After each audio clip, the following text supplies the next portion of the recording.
Bon, et regarde, la particularité sur ce chantier, c'est que ça pourrait très bien être chez toi. On est sur une ancienne maison, on va poser un multiformat. Mais ici, on a des chiens, c'est des chiens turcs, ils appellent ça. Ils ont la queue qui est arrondie derrière. Et c'est pas des chiens, c'est des vaches. Oui, alors là, nous, on est chiants et tu vois, on va être obligé de stopper la journée.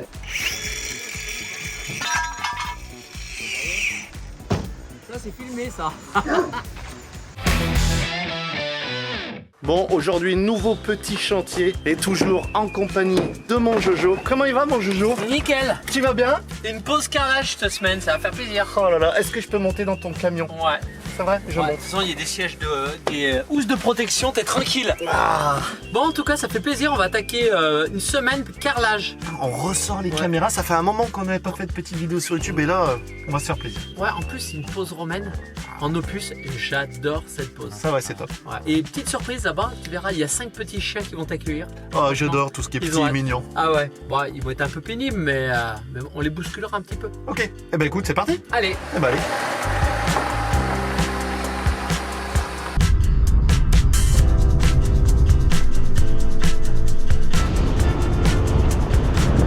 Bon, on vient d'arriver sur un super joli chantier. Là, on va essayer de réveiller la cliente.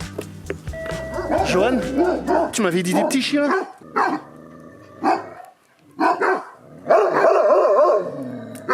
Bon, et regarde, la particularité sur ce chantier, c'est que ça pourrait très bien être chez toi. On est sur une ancienne maison, on va poser un multiformat. Mais avant tout, qu'est-ce qu'on fait, Johan? Avant de poser du multiformat, on est chez nous, on se dit comment je vais m'y prendre pour poser du carrelage, tu vois, dans cette vieille maison où le support, il est pas génial. Bah voilà, ce que j'allais dire, la préparation c'est le plus important. Première étape, le laser. On vérifie les hauteurs, s'il y a des bosses, s'il y a des creux. Voilà. Et ça, bah, c'est la grosse surprise, on te montre tout de suite. Là on voit bien le laser qui vient vraiment s'arrêter sur la bosse. Donc on sait qu'ici il y a une bosse, toute cette partie, donc là c'est en creux. Et tu vois, on voit pareil là-bas, de l'autre côté. On Ouais, tu voit vois. aussi la bosse.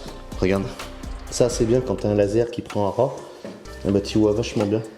Comme ça, quand on va faire le réglage, eh ben, on sait très bien que ici c'est une partie haute et une partie haute, donc on va vraiment venir lisser et tout le centre, eh ben, on va charger un peu plus. Ça, visuellement, c'est bien. Donc tu vois, tu fais ça avec ton laser, tu vérifies la planéité et ça va te donner à peu près l'épaisseur moyenne que tu vas mettre pour calculer le nombre de sacs que tu vas passer. Une fois que tu as vérifié tous tes lasers, les hauteurs, les bosses, eh ben, tu prends ta ponceuse et tu vas venir poncer. C'est une ancienne maison quand même des années 70, donc maintenant ils ont tout cassé, ils font une grande cuisine, mais tu as des petites différences de niveau. Là, on est un petit peu haut et tu as certains carreaux, ils ont des becs. Donc le fait de venir poncer déjà, tu vas faire une meilleure accroche, ça va décaper le sol s'il y a eu des résidus de produits gras, des choses comme ça. Là, c'est le béton qui est resté tout le temps comme ça, nu. Il a absorbé le gras, donc là, on va vraiment enlever la petite surface qui est de gras et on va retrouver le béton. Je viens de comprendre quelque chose, Johan, je te coupe. Tu as dit quelque chose qui est très vrai. Tu as dit quand ça reste nu, ça devient gras. Mais j'ai compris pourquoi j'ai pris du poids. Je dors nu la nuit. Je prends du poids la nuit. Bah oui. Voilà pourquoi j'ai grossi, j'ai pris du gras. En fait, si je reste habillé, du coup, je vais fondre. Bah, tu devrais mettre des chaussettes déjà. Il faut pas avoir trop au pied la nuit. Trêve de plaisanterie, allez, c'est ponçage. Piste 5, paré au décollage. C'est parti. Alors là, tu vois, je vais venir poncer, en fait, c'est un disque qui sert à surfacer. Ça va venir vraiment enlever l'émail du carreau. Tu vois, s'il y a eu des produits qui sont gras, des produits à base de savon, tu vas vraiment décaper, ça va enlever toutes les irrégularités et ça va casser toutes les petites bosses du carrelage. Déjà, rien que ça va nous aider à rattraper notre niveau, enfin du moins notre planéité.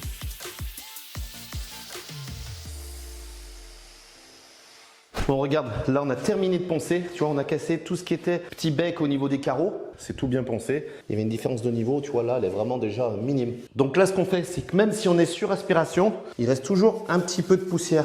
Donc avant de primériser, on reprend l'aspirateur, un petit coup d'aspirateur de partout, en plus ça fait pas de mal. Moins de poussière il y a sur le chantier, mieux c'est pour tes poumons. Bon, je te montre un truc aussi, moi je suis craintif au niveau des chiens. J'adore les animaux, mais c'est vrai que j'ai peur des chiens et quand je connais pas, je préfère qu'il y ait le maître à côté. Mais ici, on a des chiens, c'est des chiens turcs ils appellent ça. Ils ont la queue qui est arrondie derrière et c'est pas des chiens, c'est des vaches. Regarde, je te montre, j'ose pas m'approcher. Regarde, c'est ces bêtes là-bas. Ils sont adorables, mais ils gardent la propriété. J'aurai l'occasion de les approcher et de te les montrer, ou pas. Alors par souci de confidentialité, comment on dit ? Confidentialité, la cliente elle nous fait des petits plans et tout et en plus elle est adorable, on a le petit café quand on arrive sur le chantier, franchement si tous les clients étaient comme ça. J'espère que vous vouliez rechanger le carrelage hein. Je sais pas. Vous êtes sûr parce C'est que... bien comme ça finalement. Non, là c'est trop tard, on est obligé de recaler dessus. La cliente, Joanne, je crois que elle t'a dans l'œil parce qu'elle t'a proposé du petit chocolat blanc. Non, elle m'avait dit du chocolat au départ. Et après, elle m'a dit du blanc. Moi, j'adore le blanc. Il paraît que c'est pas du chocolat, mais c'est tellement bon. Bon, pendant que Jojo termine les 2-3 mètres carrés d'aspiration, on prépare, derrière on n'attend pas. On prend les rouleaux, le primaire, petit rouleau, tu vois, patte de lapin pour faire le tour des menuiseries le long des murs pour pas trop salir. Et tu prends le gros rouleau. Mais Johan, il est bien rangé son camion et du coup, lui seul sait où il met ses outils. Donc du coup, moi, je suis perdu. C'est bon, t'as ton rouleau, Jojo? Je l'ai trouvé. Ouais. J'ai mis. En fait, mes affaires sont bien rangées. Oui, mais sont tellement rangées que parfois, j'arrive plus à les trouver. Et la partie la plus importante sur le chantier, attention, c'est le primaire. Si on voit quelqu'un couler un agréage sans primaire, C'est mal. ça ira mal. Très très mal. Très mal. Et c'est parti pour le primaire. Comme tu peux le voir, tu as vu, c'est assez épais. Celui-là, il a pas mal d'acrylique dedans. Donc tu vas tout simplement le passer au rouleau. Là, on va le passer pur, mais si ton support, il est vraiment poreux, tu vas pouvoir le diluer. Moi, je prends la petite patte de lapin, tu vois, pour faire les encadrements de porte ou quand tu veux faire le tour des murs. Ensuite, tu vas venir le rouler. Cherche pas à le tirer. Vraiment, tu trempes ton rouleau, tu passes, comme tu peux le voir ici, et tu viens l'étaler tranquillement. Ça, c'est vraiment primordial de le faire avant le réglage pour améliorer ton accroche et surtout, ça évitera à ton support de pomper toute l'eau de ton réglage. Donc là, tu vois, le primaire, il est passé. Alors pour nous, c'est midi, ça tombe bien. Il faut le laisser sécher environ 45 minutes. Moi, je te conseillerais de le laisser sécher, soit tu le passes la veille et il sèche toute la nuit, mais minimum 1 heure. De toute façon, tu vois tout de suite au toucher. Il faut vraiment qu'il soit sec et râpeux. Et ça tombe bien pendant ce temps, avec Johan, on va aller manger une raclette. Une raclette à midi. Une raclette? J'ai des restants d'hier soir et attention qu'elle est bonne. J'espère qu'il me reste encore du fromage. Un petit peu, je crois. Si. Bah, j'espère pour la raclette. Si t'en as 3, c'est bon. À 3, ça me suffira largement. Nickel.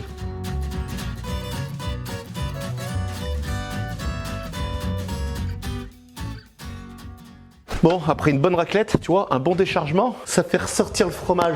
Donc là, on va te donner un petit tips, attention. Un ragréage, ça doit être désolidarisé des murs. Sinon, ça peut faire un point de compression, c'est-à-dire qu'en séchant, ça gonfle. Le bâtiment peut travailler, la maison peut travailler, tu le vois pas, mais la planète, elle bouge. Et ce qui fait que ça peut créer de la dilatation. Et s'il est coincé contre les murs, c'est pas bon. Donc, la petite mousse, regarde. En fait, c'est une mousse PU. Je vais dire, c'est écrit PU. Ouais, mousse PU. C'est la Foam de chez Griffon. En gros, c'est une mousse PU expansive, mais légèrement celle-là. Et en fait, on va venir contre le mur en bas. Surtout que là, on n'a pas beaucoup d'épaisseur, donc ça dépassera pas l'épaisseur de la mousse.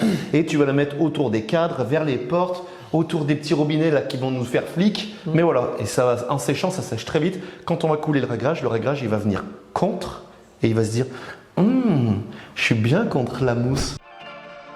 Bon, c'est parti pour le réglage, tu vois. On va utiliser le Prépasol 4S de chez VPI. Celui-là, ce qui est bien, c'est qu'on va pouvoir charger jusqu'à 30 mm en une seule passe. Alors, on n'a pas pris un fibré parce que justement ici, on a maximum 10-15 mm.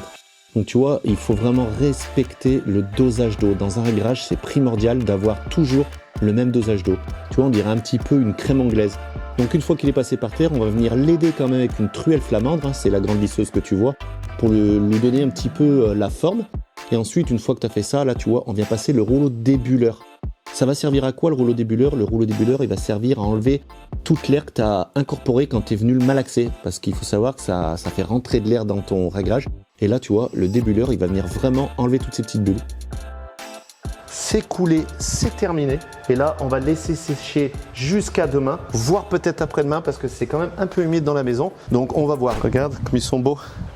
Alors là, tu te rends pas compte, j'ai la phobie des chiens, j'ai très peur. Et je sais que la cliente est pas très loin. Alors lui, il aime les caresses. Mais il est énorme. Je pense qu'il pèse plus que moi. Et quand il commence à te sentir, tu fais pas bien le malin. Bon, regarde, là, tu vois, tout est aspiré, gratté, nickel. On pose la règle dessous, c'est nickel, sauf un endroit, Jojo a passé la règle. Je sais pas ce qui s'est passé. Ici, là, tu vois, on le sent quand on est passé ce matin. J'ai remarqué en dessous, il y a une bosse. Mais qu'est-ce que j'ai fait? C'est Juste pas là. possible. C'est un champignon qui a poussé dessous. Regarde. C'est le moment des champignons, c'est un champignon qui a poussé C'est dessous. peut-être ça, ouais.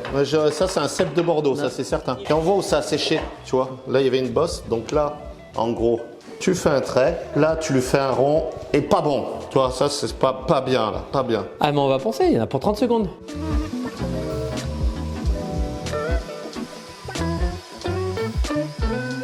c'est le niveau, c'est impeccable. Et là, ça boite plus maintenant.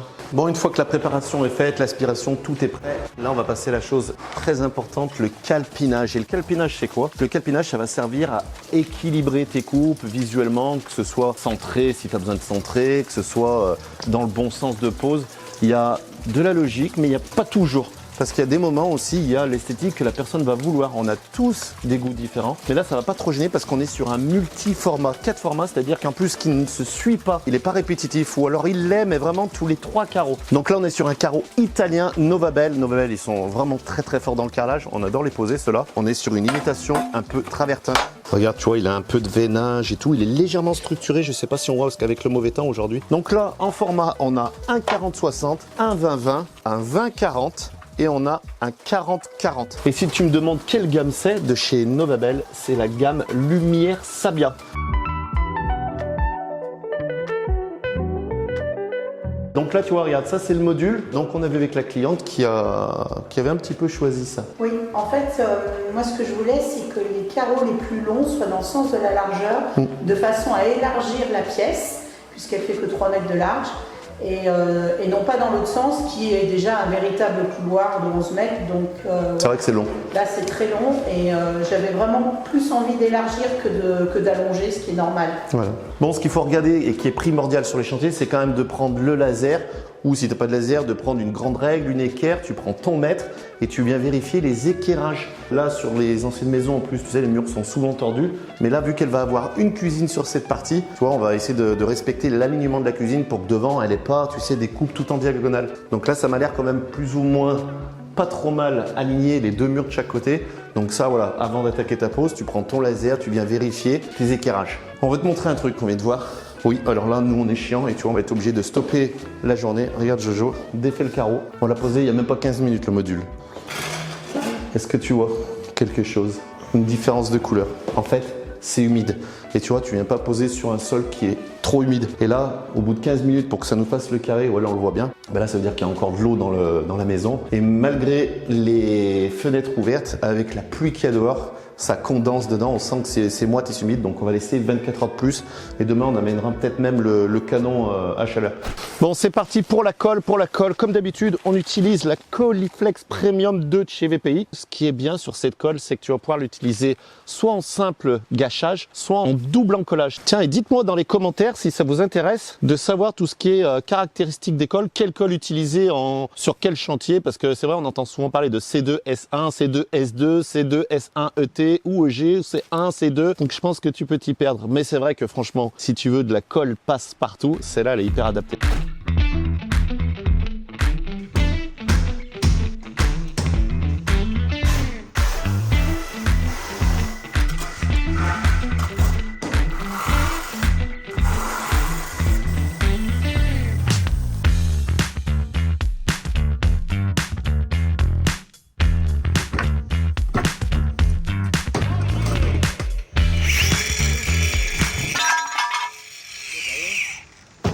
Ça, c'est filmé, ça. Voilà, tu vois, je trempe, regarde, voilà. Quand tu te mets pas comme il faut, que t'es pas stable, que tu vas trop vite, et ben, tu fais des bêtises.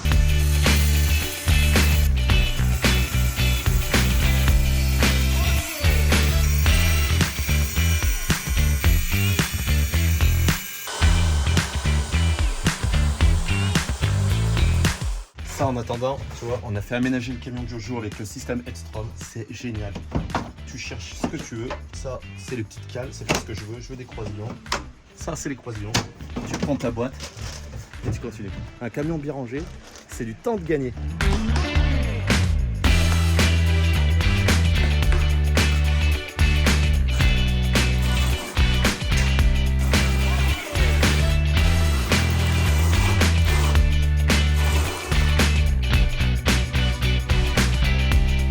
Je me sens surveillé.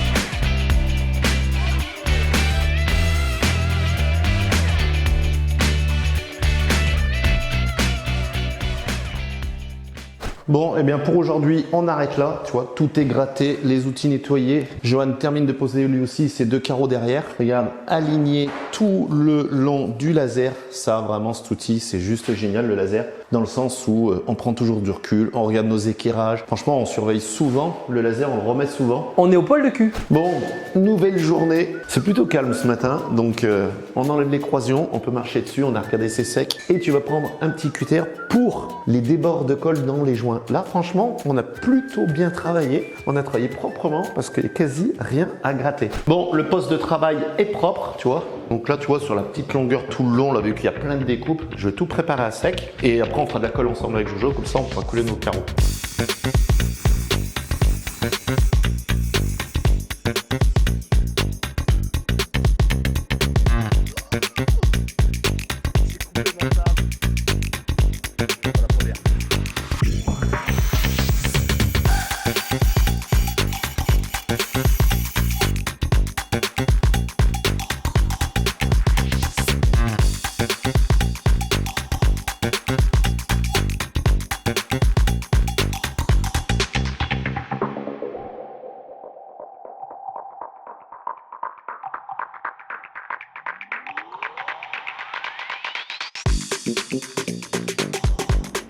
C'est le dernier carreau entier. C'est le petit. Alors, le petit, c'est le dernier carreau entier. C'est moi qui l'ai mis. C'est toi qui l'as mis. Bon, la pause est terminée, Johan. Elle est finie. Ouais, c'est... On l'avait dit ce matin, on l'avait dit, on est en partie finie. On est super contents. Bon, sincèrement, je pensais qu'on allait finir plus tôt. Il faut savoir que hier, c'est vrai qu'on a avancé beaucoup les entiers, tu vois. Et c'est vrai que quand tu poses des entiers, bah, ça va vite. Et aujourd'hui, on n'était que dans la découpe. Regarde tous les tuyaux dessous, je vois pareil, toute la buanderie derrière. C'est du job quand même, parce que c'est jamais le même format. Donc du coup, c'est vrai que si tu fais une coupe et que c'est tous les mêmes, tu prends la calette, tu la cales, tac, tac, tac, tac, ça va vite. Donc du coup, on laisse sécher toute cette nuit. On revient demain matin, le temps de gratter tout, de faire les joints. Sur ces belles paroles, on vous dit à demain et on passe sur les joints. Et le lendemain, eh ben on attaque par le grattage, un bon coup d'aspirateur et tu vois, après on prend l'éponge et on relave tout impeccable. Bon, tout est gratté, tout est nettoyé, tu vois, tu prends ton petit cutter le lendemain, tu grattes tes joints, tu laisses un chantier très propre. Ici, on va pas mettre les plaintes tout de suite, les plaintes on les mettra par la suite parce que tu vois, là c'est pas fini, ils vont avoir un caisson, ils ont un peu de trépied à faire, donc on reviendra mettre les plaintes par la suite. Petite info, tu ne viens pas mettre du joint contre ton carrelage et ton mur tout le long. Là, ça sert à rien, c'est pour ça qu'il faut garder 4 mm minimum parce qu'après il y a la plainte qui va recouvrir, mais il faut que ça puisse dilater. Bah, du coup, on est prêt à attaquer les joints. Cette partie que beaucoup pensent compliquée, mais si tu t'y prends bien, ça se passe très très bien. Et là, si tu veux voir une vidéo où on t'explique tout comment faire des joints magnifiques de carrelage, je t'invite à aller voir cette vidéo où dessus on a fait un tuto complet pour faire des joints inratables. Donc là, tu vas venir malaxer à l'aide d'un malaxeur à vitesse lente. Il faut toujours respecter le dosage en eau si tu veux avoir le produit toujours impeccable. Tu vois, ça donne une consistance un peu fluide. Ça va dépendre du joint que tu vas utiliser et la consistance que tu vas y faire. Mais nous, on aime bien quand il est comme ça. Et là, tu vois, on va prendre le petit platoir et on va venir l'étaler tout en faisant un mouvement circulaire en fait et en appuyant légèrement pour que le joint vienne pénétrer dedans.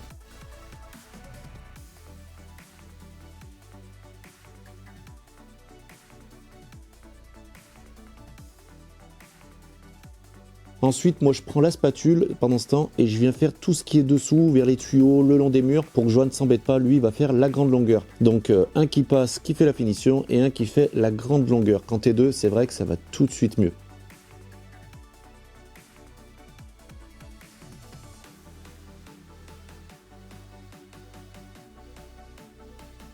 Donc là, tu vois, regarde, tout ce qui est finition, tu prends l'éponge, tu fais le tour des murs, parce que le kit à joint, il va pas forcément y aller. Et de le passer au platoir avant, Johan s'embête moi aussi, vaut mieux qu'il passe des grandes longueurs. Si vous êtes deux, il y en a un qui fait tout ce qui est finition au petit platoir. Et ensuite, une fois que ça a commencé à sécher, tu vois, pas si on voit la caméra, ça a un petit peu blanchi. Tu vois, pas beaucoup, faut pas attendre 2 heures. Hein. Et là, il est un peu blanchi, tu vois, et regarde.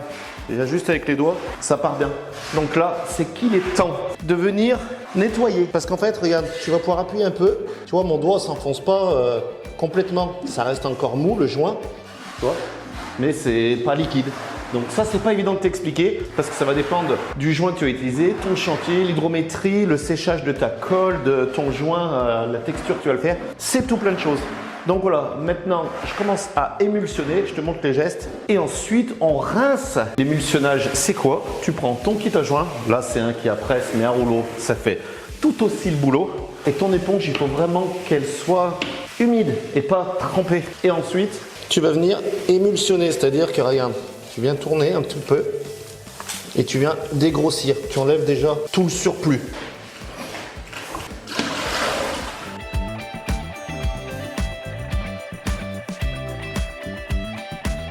Regarde, une fois le joint passé, une fois émulsionné, tu reprends un kit à joint propre. Derrière, tu vas pouvoir venir rincer, ça ne va pas recreuser parce qu'il a déjà séché. Mais tu peux passer ta pièce et tu viens rincer après et ça donne ça. Tu passes en diagonale par rapport au joint. Oh, c'est de toute magnificence. Regarde la qualité du joint. Et une fois que tu as fait le passage, tu viens pas reprendre ton éponge et refaire en diagonale parce que tu vas ramener la laitance qu'il y avait ici, tu vas la ramener là-bas. Donc tu rinces et tu repars.